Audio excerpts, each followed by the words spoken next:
2 Samuel 11. In the spring, at the time when kings go off to war, David sent Joab out with the king's men and the whole Israelite army. They destroyed the Ammonites and besieged Rabbah. But David remained in Jerusalem. One evening David got up from his bed and walked around on the roof of the palace. From the roof he saw a woman bathing. The woman was very beautiful. And David sent someone to find out about her.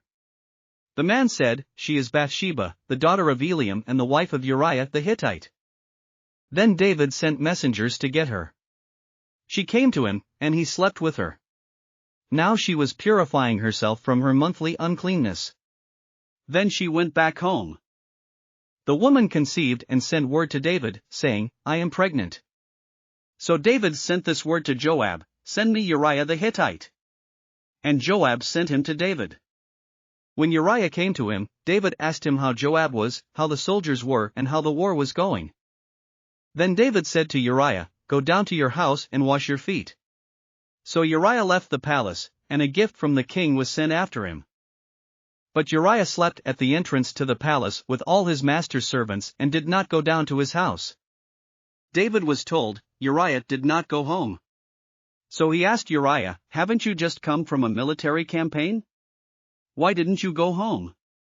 Uriah said to David, "The ark and Israel and Judah are staying in tents, and my commander Joab and my lord's men are camped in the open country. How could I go to my house to eat and drink and make love to my wife? As surely as you live, I will not do such a thing." Then David said to him, "Stay here one more day, and tomorrow I will send you back." So Uriah remained in Jerusalem that day and the next. At David's invitation, he ate and drank with him, and David made him drunk. But in the evening Uriah went out to sleep on his mat among his master's servants, he did not go home. In the morning David wrote a letter to Joab and sent it with Uriah. In it he wrote, "Put Uriah out in front where the fighting is fiercest. Then withdraw from him so he will be struck down and die." So while Joab had the city under siege, he put Uriah at a place where he knew the strongest defenders were. When the men of the city came out and fought against Joab, some of the men in David's army fell, moreover, Uriah the Hittite died. Joab sent David a full account of the battle. He instructed the messenger, "When you have finished giving the king this account of the battle, the king's anger may flare up, and he may ask you, 'Why did you get so close to the city to fight? Didn't you know they would shoot arrows from the wall? Who killed Abimelech son of Jerubbaal? Didn't a woman drop an upper millstone on him from the wall, so that he died in Thebez? Why did you get so close to the wall?' If he asks you this, then say to him, 'Moreover, your servant Uriah the Hittite is dead.'"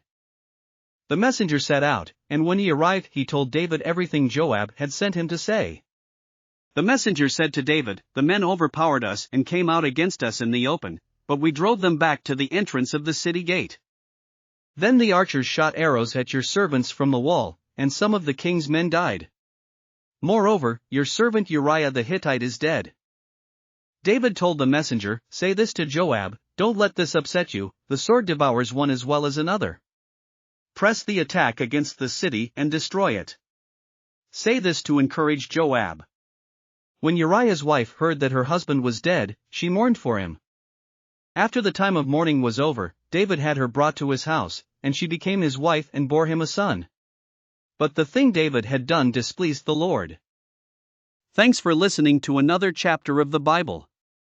At My Faith Fuel, we believe a good coffee fuels your faith and energizes your day. Please visit myfaithfuel.com to explore our delicious coffee blends. Part of each purchase goes to training worshipers around the world. Thanks for listening.